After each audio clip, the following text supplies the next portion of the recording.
Hi, this is CA Jyoti Deshwal and I welcome you all again back to my YouTube channel or welcome if you are coming to this channel for the very first time.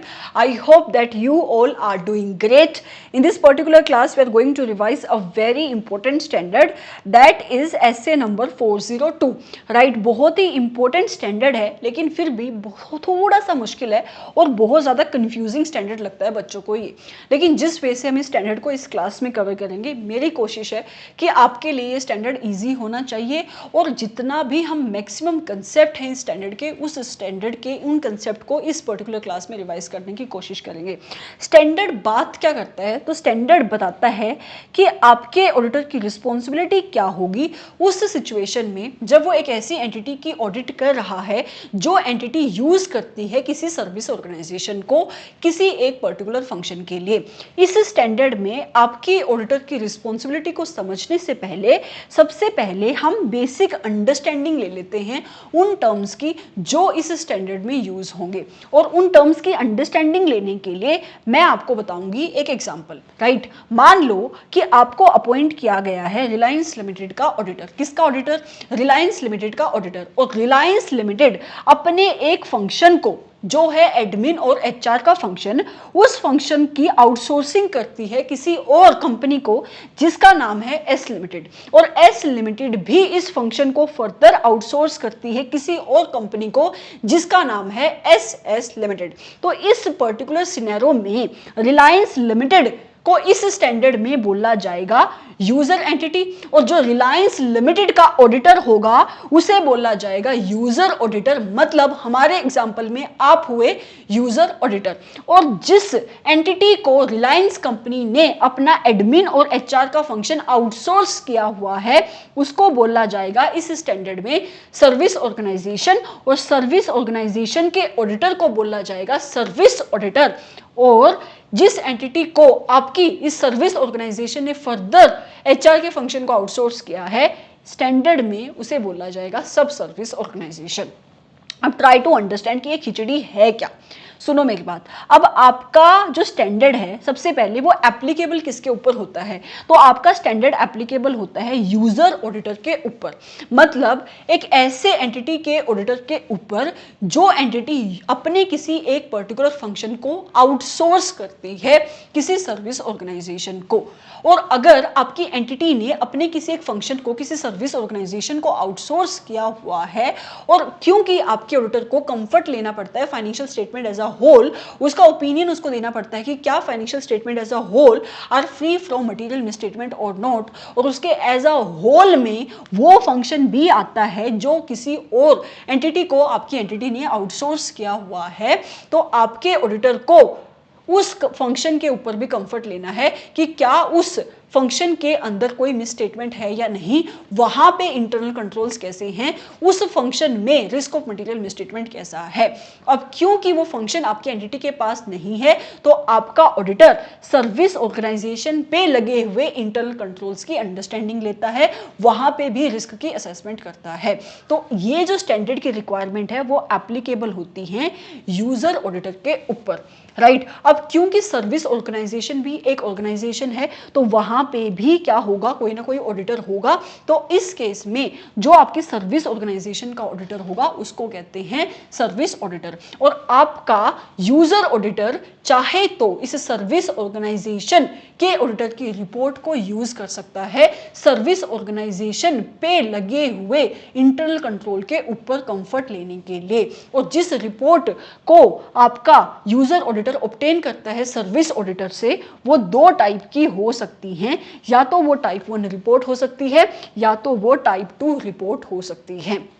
जो आपकी type 1 report होती है वो provide करती है design and description of internal control जो कहाँ पे लगे हुए हैं आपके सर्विस ऑर्गेनाइजेशन में, लेकिन at a particular point of time. मतलब at a given point of time आपके सर्विस ऑर्गेनाइजेशन में कौन कौन से इंटरनल कंट्रोल्स लगे हुए हैं, उनकी डिजाइनिंग कैसी है, उनकी डिस्क्रिप्शन कैसी है at a point of time, at a given date, उसको बताती है आपकी टाइप 1 रिपोर्ट। जबकि type 2 report audit evidences provide करती है आपके इंटरनल कंट्रोल्स की ऑपरेटिंग इफेक्टिवनेस को लेकर जो लगे हुए हैं आपकी सर्विस ऑर्गेनाइजेशन पे, और किस पीरियड ऑफ टाइम पे बताती है, ड्यूरिंग दी ऑडिट पीरियड, मतलब through out the audit period. तो ज्यादा अच्छा ऑडिट एविडेंस आपकी टाइप 2 रिपोर्ट देती है, राइट। उसके साथ साथ आपका सर्विस ऑडिटर की जो रिपोर्ट होती है एक रीजनेबल एश्योरेंस देती है कि जो भी सर्विस ऑर्गेनाइजेशन के ऊपर इंटरनल कंट्रोल्स लगे हैं, those internal controls are operating effectively, right. उसके साथ साथ अगर वो टाइप 2 रिपोर्ट है तो टाइप 2 रिपोर्ट में आपका एक डिस्क्रिप्शन दी जाती है कि आपके ऑडिटर ने कौन कौन से TOC परफॉर्म करे हैं और उनका रिजल्ट क्या था, ठीक है। तो ये दो चीज़ें हमें देखने को मिलेंगी type 1 report and type 2 report, जब आपका यूजर ऑडिटर कंफर्ट लेगा उस फंक्शन के ऊपर। उसका एक मेथड है, मतलब ऑडिट एविडेंस कलेक्ट करने का एक वे है कि वो टाइप 1 रिपोर्ट और टाइप 2 रिपोर्ट यूज कर सकता है।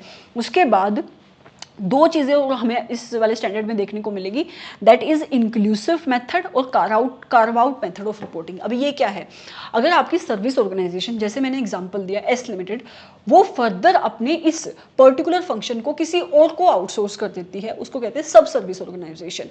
तो अगर जो रिपोर्ट, चाहे वो टाइप 1 रिपोर्ट है चाहे वो टाइप 2 रिपोर्ट है, जो आपके सर्विस ऑडिटर ने यूजर ऑडिटर को दी, अगर उसके अंदर सब सर्विस ऑर्गेनाइजेशन में लगे हुए इंटरनल कंट्रोल की भी डिस्क्रिप्शन है तो उसको कहेंगे inclusive method of reporting, right. और अगर उसमें आपके सब सर्विस ऑर्गेनाइजेशन के कंट्रोल्स के बारे में कुछ नहीं लिखा हुआ तो उसको कहेंगे carve out method of reporting. अभी तक मैंने स्टैंडर्ड शुरू भी नहीं किया, अभी तक मैंने सिर्फ आपको ये बताया कि ये स्टैंडर्ड एप्लीकेबल क्यों होता है, किसको हम क्या बोलेंगे, यूजर ऑडिटर कौन है, यूजर ऑर्गेनाइजेशन कौन है, मतलब यूजर एंटिटी कौन है, सर्विस ऑडिटर कौन है, सर्विस ऑर्गेनाइजेशन कौन है, और आपकी सब सर्विस ऑर्गेनाइजेशन कौन है। ये स्टैंडर्ड की रिक्वायरमेंट आई क्यों, टाइप 1 रिपोर्ट किसे कहते हैं, टाइप 2 रिपोर्ट किसे कहते हैं, कार्व आउट मेथड किसे कहते हैं, इंक्लूसिव मेथड ऑफ रिपोर्टिंग किसे कहते हैं। अब मैं शुरू करूंगी स्टैंडर्ड की रिविजन, मतलब कि ये स्टैंडर्ड आपके ऑडिटर के ऊपर रिस्पॉन्सिबिलिटी क्या लगाता है। अभी तक आपको पता लग गया कि ये स्टैंडर्ड किसके ऊपर रिस्पॉन्सिबिलिटी लगा रहा है, आपके यूजर ऑडिटर के ऊपर रिस्पॉन्सिबिलिटी लगाता है।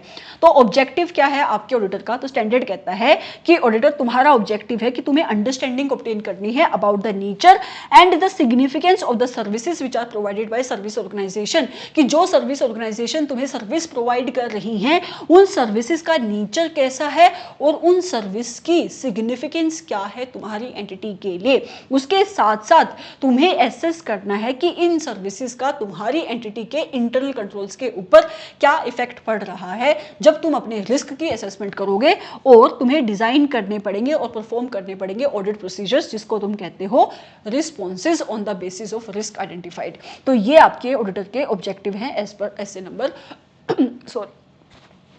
As per SA sorry give me 2 minutes. Okay, एक बहुत ही इंपॉर्टेंट क्वेश्चन है, मतलब डायरेक्ट क्वेश्चन पूछा जा सकता है।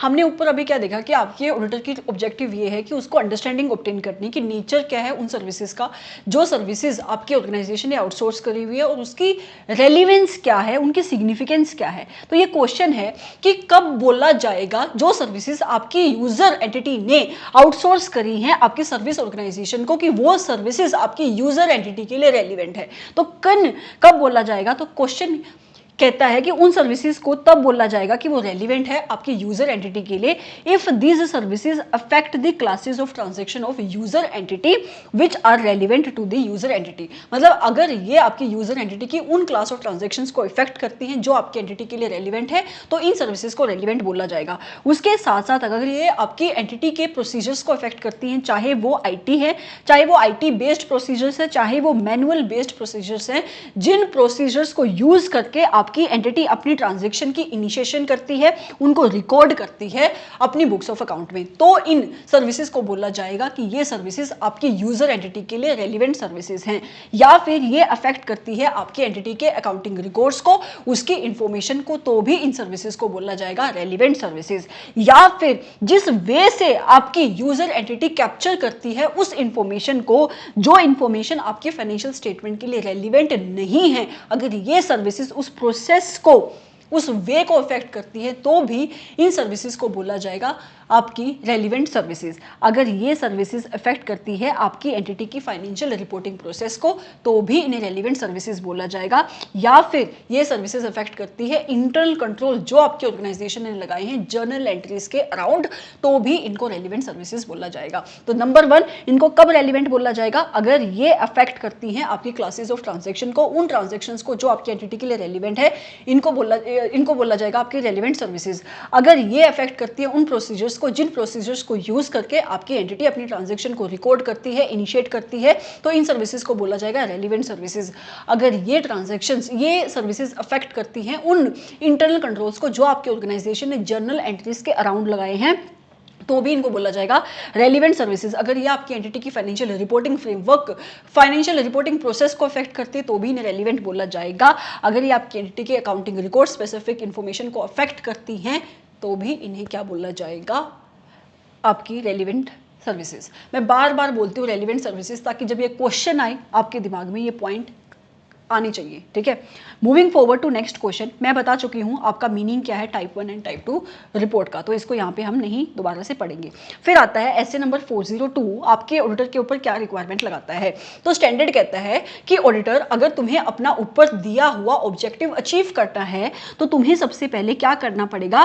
तुम्हें ऑब्टेन करनी पड़ेगी अंडरस्टैंडिंग जो आपकी सर्विस ऑर्गेनाइजेशन प्रोवाइड कर रही है आपकी एंटिटी को, मतलब यूजर एंटिटी को, इंक्लूडिंग इंटरनल कंट्रोल्स, राइट। आपको अंडरस्टैंडिंग जब आपका ऑडिटर अंडरस्टैंडिंग ऑब्टेन करेगा, उस टाइम पे ऑडिटर विल इवैल्यूएट कि किस टाइप की सर्विस आपकी सर्विस ऑर्गेनाइजेशन प्रोवाइड कर रही है और उनका नेचर क्या है।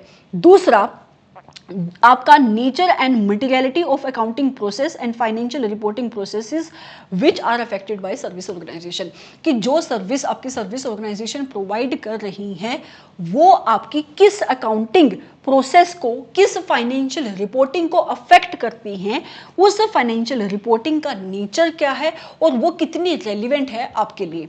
उसके साथ साथ आपकी सर्विस ऑर्गेनाइजेशन और यूजर एंटिटी के बीच में इंटरेक्शन कितनी है, बातचीत कितनी होती है, मतलब आपस में वो कितना इंटरेक्ट करते हैं, रिलेशनशिप क्या है आपकी यूजर एंटिटी और सर्विस ऑर्गेनाइजेशन के बीच में। और अगर कोई कॉन्ट्रैक्चुअल एग्रीमेंट साइन हुआ है तो आपका ऑडिटर उस कॉन्ट्रैक्चुअल एग्रीमेंट के टर्म्स को भी पढ़ेगा। तो सबसे पहला पॉइंट क्या हुआ, आपका ऑडिटर अंडरस्टैंड करेगा आपकी यूजर एंटिटी किस टाइप की सर्विस लेती है आपकी सर्विस ऑर्गेनाइजेशन से, और आपकी इंटरेक्शन कितनी है सर्विस ऑर्गेनाइजेशन और यूजर एंटिटी के बीच में। जिस अकाउंटिंग प्रोसेस को ये सर्विस हिट कर रही हैं, उसका नेचर और उसकी मटेरियलिटी कितनी है आपकी ऑडिट के लिए और आपके एंटिटी की फाइनेंशियल स्टेटमेंट के लिए, और आपकी सर्विस ऑर्गेनाइजेशन और यूजर एंटिटी के बीच में रिलेशनशिप क्या है, और अगर कोई कॉन्ट्रैक्चुअल रिलेशनशिप, कोई कॉन्ट्रैक्ट एंटर हुआ है तो उसके टर्म्स एंड कंडीशन क्या है। मैं बार बार इसलिए बोल रही हूँ हर एक चीज़ को रिवीजन में भी, चाहे 10-15 मिनट लंबी हो जाए क्लास, ताकि आपको हर एक चीज़ याद रहे, ठीक है। Moving forward to next point, जो कहता है कि जब आपका ऑडिटर आपकी इवैल्यूएशन कर रहा होगा सर्विस ऑर्गेनाइजेशन की, उस केस में उसको कौन कौन सी कंसिडरेशन लेनी है।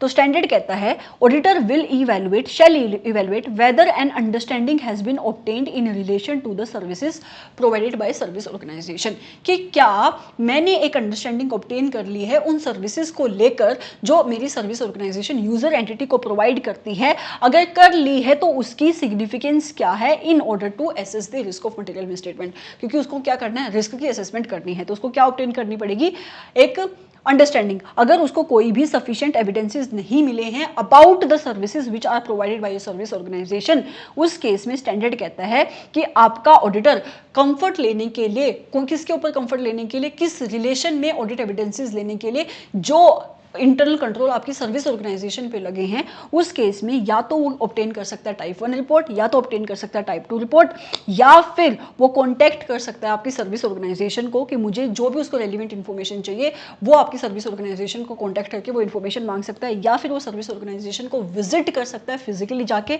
या फिर किसी अदर ऑडिटर को अपॉइंट कर सकता है to perform such other audit procedures जो भी उसको ठीक लगते हैं, राइट। उसके बाद कुछ सिचुएशंस हैं जो आपका एसए नंबर 402 डील करता है। पहली सिचुएशन कौन सी है, यहाँ से केस स्टडी टाइप क्वेश्चन बन सकते हैं डिस्क्रिप्टिव में। पहली सिचुएशन क्या है, आपका auditor type 1 and type 2 report को यूज कर रहा है in order to provide the understanding of the internal controls, जो काम पे लगे हुए हैं सर्विस ऑर्गेनाइजेशन पे। तो वो कहता है कि जब आपका ऑडिटर इन रिपोर्ट्स को यूज करेगा तो सबसे पहले तो वो यही देखेगा कि जो भी रिपोर्ट उसको मिली है वो report about the design and description of internal control किस पॉइंट ऑफ टाइम पे बता रही है, मतलब क्या किसी एक पर्टिकुलर पॉइंट ऑफ टाइम पे बता रही है, पीरियड ऑफ टाइम पे बता रही है, मतलब कौन सा पीरियड वो कवर कर रही है। उसके साथ साथ वो ये भी इवेलुएट करेगा क्या ये इस रिपोर्ट की हेल्प से उसको sufficient and appropriate audit evidences मिल रही हैं about those internal controls which are existing at the service organisation. और अगर कोई कॉम्प्लीमेंट्री यूजर एंटिटी कंट्रोल्स हैं जो आपकी सर्विस ऑर्गेनाइजेशन ने आइडेंटिफाई किए हैं, अब ये कॉम्प्लीमेंट्री यूजर एंटिटी कंट्रोल्स क्या होते हैं, भले ही आपकी एंटिटी ने अपने किसी एक पर्टिकुलर फंक्शन को आउटसोर्स किया हुआ है, मान लो उसने आईटी के फंक्शन को आउटसोर्स किया है, लेकिन फिर भी कुछ ऐसे कंट्रोल्स होते हैं जिनको लगाने की रिस्पॉन्सिबिलिटी उस फंक्शन के ऊपर आपकी यूजर एंटिटी के पास ही रहती है। फॉर एग्जांपल अगर मैं आईटी के फंक्शन में बोलूं, अगर उस आईटी में कोई भी चेंजेस करने हैं, आपके सिस्टम में कोई भी चेंजेस करने हैं, तो उसकी अप्रूवल कौन देगा, आपकी यूजर एंटिटी देगी, भले ही आपने अपने आईटी के फंक्शन को बाहर आउटसोर्स किया हुआ है। तो ये पॉइंट कहता है कि क्या कोई आपके user entity control system exist करते हैं, क्या कोई सर्विस ऑर्गेनाइजेशन ने कोई ऐसे सिस्टम को आइडेंटिफाई किए हैं जो रेलिवेंट है किसके, यूजर एंटिटी के लिए। और अगर हैं then you have to obtain an understanding that whether this user entity controls are designed and implemented और नॉट, मतलब क्या आपकी सर्विस ऑर्गेनाइजेशन ने इन कंट्रोल को डिजाइन किया है। डिजाइन कौन करेगा, वैसे आपका यूजर एंटिटी, पर उनकी इम्प्लीमेंटेशन आपकी सर्विस ऑर्गेनाइजेशन ने करी है या नहीं करी है। उसके बाद आता है situation number 2, controls at the service organisations are operating effectively, मतलब अगर आपका ऑडिटर जब अंडरस्टैंडिंग ऑब्टेन कर रहा है सर्विस ऑर्गेनाइजेशन की और उसकी ये एक्सपेक्टेशन है कि जो इंटरनल कंट्रोल्स आपकी सर्विस ऑर्गेनाइजेशन पे लगे हैं those internal controls are operating effectively, उस केस में आपका ऑडिटर कौन कौन से ऑडिट प्रोसीजर्स परफॉर्म कर सकता है। तो उस केस में स्टैंडर्ड कहता है आपका ऑडिटर टाइप 2 रिपोर्ट ले सकता है, वो टीओसी परफॉर्म कर सकता है, टेस्ट ऑफ कंट्रोल्स लगा सकता है एट सर्विस ऑर्गेनाइजेशन, या फिर वो किसी और ऑडिटर को बोल सकता है कि तुम मेरे बिहाफ पे टीओसी परफॉर्म कर ले at service organisation. Right, situation number 3 जो आपका इससे डील करता है वो है कि आपका ऑडिटर जब टाइप 2 रिपोर्ट परफॉर्म करेगा in order to obtain the sufficient and appropriate audit evidences about the operating effectiveness of the control existing at the service organisation. तो उस केस में उसको क्या इवेलुएट करना पड़ेगा, तो सबसे पहले तो वो इवेलुएट करना पड़ेगा कि जो भी उसको रिपोर्ट दी है वो रिपोर्ट उसको अपना कंफर्ट दे over the designing and description of the internal controls operating at service organisation over a period of time. Right, उसके साथ साथ वो ये भी इवेलुएट करेगा कि क्या कोई कॉम्प्लीमेंट्री, जो आपने ऊपर देखा अभी, यूजर एंटिटी कंट्रोल एग्जिस्ट करते हैं जो रेलिवेंट है आपके यूजर एंटिटी से, अगर हैं तो वो ऑडिट एविडेंसेस कलेक्ट करेगा कि उनकी डिजाइनिंग कैसे हुई है और इंटरनल कंट्रोल्स की ऑपरेटिंग इफेक्टिवनेस कैसे है, कि उनका वो एक्चुअल में एग्जिस्ट करते हैं या नहीं, एग्जिस्ट करते हैं तो उनकी डिजाइनिंग कैसे है और क्या वो ऑपरेट कर रहे हैं इफेक्टिवली और नॉट। उसके साथ साथ आपका ऑडिटर इस चीज को भी इवेलुएट करेगा, किस चीज को, कि जो आपके कंट्रोल्स हैं वो एडुकेटली ऑपरेट होनी चाहिए over a period of time. आपका ऑडिटर इवेलुएट करेगा रिजल्ट ऑफ टीओसी, क्योंकि मैंने आपको बिगिनिंग में ही बताया जब हमने टाइप टू रिपोर्ट देखी यहाँ पे कि आपके ऑडिटर को टाइप 2 रिपोर्ट जब उसको मिलती है तो उसके साथ साथ उसको क्या मिलता है, कहाँ गया टाइप 2 रिपोर्ट, एक डिस्क्रिप्शन ऑफ दी आपके सर्विस ऑडिटर की टीओसी, मतलब कि आपके सर्विस ऑडिटर ने सर्विस ऑर्गेनाइजेशन में कौन से टेस्ट ऑफ कंट्रोल परफॉर्म करे और उसके रिजल्ट क्या थे। तो यहाँ पे वही लिखा हुआ है कि आपका ऑडिटर टीओसी के रिजल्ट की इवैल्यूएशन करेगा जो आपके सर्विस ऑडिटर की रिपोर्ट प्रोवाइड कर रही है, मतलब टाइप 2 रिपोर्ट देख रहे हैं हम, तो आपकी टाइप 2 रिपोर्ट जो प्रोवाइड कर रही है और रेलिवेंट टू, और ये सारे के सारे रेलिवेंट होते हैं आपके ऑडिटर की रिस्क असेसमेंट के लिए, ठीक है। फिर उसके बाद आती है सिचुएशन 4 जो कहती है सर्विस ऑर्गेनाइजेशन यूज करती है अगर सब सर्विस ऑर्गेनाइजेशन को, तो उस केस में आपके यूजर ऑडिटर की रिस्पॉन्सिबिलिटी क्या है। तो कहता है कि 2 टाइप की रिपोर्ट उसको मिल सकती है। कंफर्ट, देखो अगर आपकी सर्विस ऑर्गेनाइजेशन सब सर्विस ऑर्गेनाइजेशन को यूज कर रही है, इसका मतलब आपके ऑडिटर को सब सर्विस ऑर्गेनाइजेशन पे लगे हुए इंटरनल कंट्रोल की भी चेकिंग करनी है। तो ये पॉइंट कहता है कि उसको 2 टाइप की रिपोर्ट मिल सकती है, या तो इंक्लूसिव मेथड ऑफ रिपोर्ट उसको मिलेगी, मतलब उसको इंक्लूसिव रिपोर्ट मिलेगी। अभी मैंने बताया कि in this type of method of reporting service auditor के रिपोर्ट में इंक्लूड होगा design and description of internal control, जो कहाँ पे एग्जिस्ट कर रहे हैं आपकी सब सर्विस ऑर्गेनाइजेशन पे। अगर वो carve out method of report है, मतलब अगर उसको carve out method of reporting के हिसाब से उसको रिपोर्ट मिली है, तो इसके अंदर जो इंटरनल कंट्रोल सब सर्विस ऑर्गेनाइजेशन में लगे हैं उनकी डिस्क्रिप्शन नहीं होती है। तो कहता है कि अगर उसको इंक्लूसिव रिपोर्ट मिली है तो उसको कोई भी काम करने की ज़रूरत नहीं, क्योंकि उसको जो रिपोर्ट मिल रही है उसके अंदर आपके सब सर्विस ऑर्गेनाइजेशन पे लगे हुए कंट्रोल्स के बारे में ऑलरेडी बताया गया है। लेकिन अगर वो carve out method of report उसको मिल रही है, मतलब अगर उसको जो रिपोर्ट प्रोवाइड कर रहा है सर्विस ऑडिटर, उसमें सब सर्विस ऑर्गेनाइजेशन पे कौन से कंट्रोल लगे हुए हैं उसके बारे में कुछ भी नहीं बोला गया, उस केस में आपके ऑडिटर की जो सारी रिक्वायरमेंट एसए नंबर 402 लगाता है, जो वो कंफर्ट लेता है आपकी सर्विस ऑर्गेनाइजेशन के इंटरनल कंट्रोल्स के ऊपर, वो सारे के सारे ऑडिट प्रोसीजर्स आपका ऑडिटर परफॉर्म करेगा सब सर्विस ऑर्गेनाइजेशन के ऊपर, राइट। तो ये कहता है आपका स्टैंडर्ड। फिर कहता है आपके ऑडिटर को जो भी रिस्क ऑफ मटेरियल मिसस्टेटमेंट मिलेगा उसको एप्रोप्रिएट रिस्पॉन्सेज जनरेट करने हैं। अच्छा, अब रिपोर्टिंग कैसे होगी आपके बाय योर यूजर ऑडिटर। अगर this is very important from MCQ perspective, कहता है कि अगर आपका ऑडिटर को कोई भी sufficient and appropriate audit evidences नहीं मिले, उस केस में उसको अपना ऑडिट ओपिनियन मॉडिफाई करना पड़ेगा एज पर एसए नंबर 705। या तो वो क्वालिफाइड ओपिनियन देगा या तो वो डिस्क्लेमर ऑफ ओपिनियन देगा। लेकिन अगर वो एक अनमोडिफाइड ऑडिट रिपोर्ट दे रहा है, मतलब वो क्लीन ऑडिट रिपोर्ट दे रहा है, उस केस में आपके ऑडिटर को सर्विस ऑडिटर की रिपोर्ट जो उसको मिली है उसकी रेफरेंस देने की कोई भी नीड नहीं होती है अपनी ऑडिट रिपोर्ट में, unless it is required by law and regulation. यहाँ से एमसीक्यू में क्वेश्चन बन सकता है, ठीक है। लेकिन अगर कोई लॉ या रेगुलेशन रेफरेंस देने की बात बोलता है तो वो रेफरेंस देगा, लेकिन साथ में वो इस फैक्ट को भी स्टेट करेगा कि इस रेफरेंस देने की वजह से, मतलब अगर मैंने अपने सर्विस ऑडिटर की रिपोर्ट को यूज़ किया है, इससे मेरी रिस्पॉन्सिबिलिटी डिमिनिश नहीं हो जाती, कम नहीं हो जाती एज एन ऑडिटर। उसके बाद अगर वो मॉडिफाइड रिपोर्ट देगा, तो अगर वो मॉडिफाइड रिपोर्ट देगा उस केस में तो उसको सर्विस ऑडिटर की रिपोर्ट की रेफरेंस देनी ही पड़ेगी, और उसके साथ साथ उसको एक्सप्लेन भी करना पड़ेगा उन चीज़ों को, ताकि उस मैटर को, जिस मैटर की वजह से उसने मॉडिफिकेशन दी है, और इस रेफरेंस के साथ साथ वो इस बात को भी स्टेट करेगा कि रेफरेंस देने की वजह से या सर्विस ऑडिटर की रिपोर्ट को यूज़ करने की वजह से जो मेरी रिस्पॉन्सिबिलिटी है वो डिमिनिश नहीं हो जाती है in relation to the opinion जो मैं दे रहा हूँ, ठीक है। So this was your SA number 402।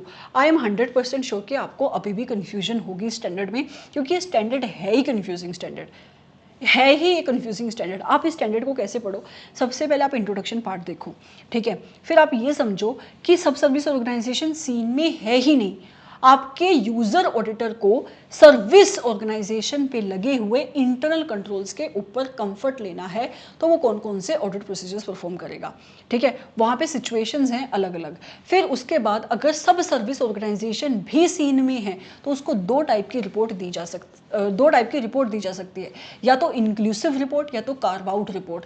Inclusive report उस रिपोर्ट को कहते हैं जिस रिपोर्ट के अंदर, जो रिपोर्ट उसको सर्विस ऑडिटर देता है और उस रिपोर्ट के अंदर जो इंटरनल कंट्रोल सब ऑर्गेनाइजेशन के अंदर लगे हुए हैं उनकी डिस्क्रिप्शन भी प्रोवाइड की गई है। और अगर ऐसे कोई भी डिस्क्रिप्शन नहीं प्रोवाइड की गई उस रिपोर्ट में तो उसको कहते हैं कार्व आउट रिपोर्ट। अगर वो इंक्लूसिव रिपोर्ट है तो एसए नंबर 402 कहता है कि क्योंकि आपके सर्विस ऑडिटर ने पहले ही काम कर दिया है, आपको कुछ भी एडिशनल काम करने की नीड नहीं है। लेकिन अगर वो कार्व आउट रिपोर्ट है तो उस केस में आपको एडिशनल ऑडिट प्रोसीजर्स परफॉर्म करने पड़ेंगे। कौन से? जो रिक्वायरमेंट एसए नंबर 402 आपके यूजर ऑडिटर के ऊपर लगाता है, जब वो कंफर्ट लेता है आपकी सर्विस ऑर्गेनाइजेशन का, वो सारे के सारे ऑडिट प्रोसीजर्स अब वो सर्विस ऑर्गेनाइजेशन, सब सर्विस ऑर्गेनाइजेशन के ऊपर जब वो कंफर्ट लेगा उसके ऊपर भी लगाएगा, ठीक है। तो ये आपके लिए तब ये स्टैंडर्ड थोड़ा सा इजी हो जाएगा शायद। तो छोड़ के मत जाना स्टैंडर्ड को प्लीज़। अगर फिर भी ऐसा लगता है कि नहीं आ रहा है, नहीं किया जाएगा, तो 4 चीज़ें करके जाना। कौन कौन सी?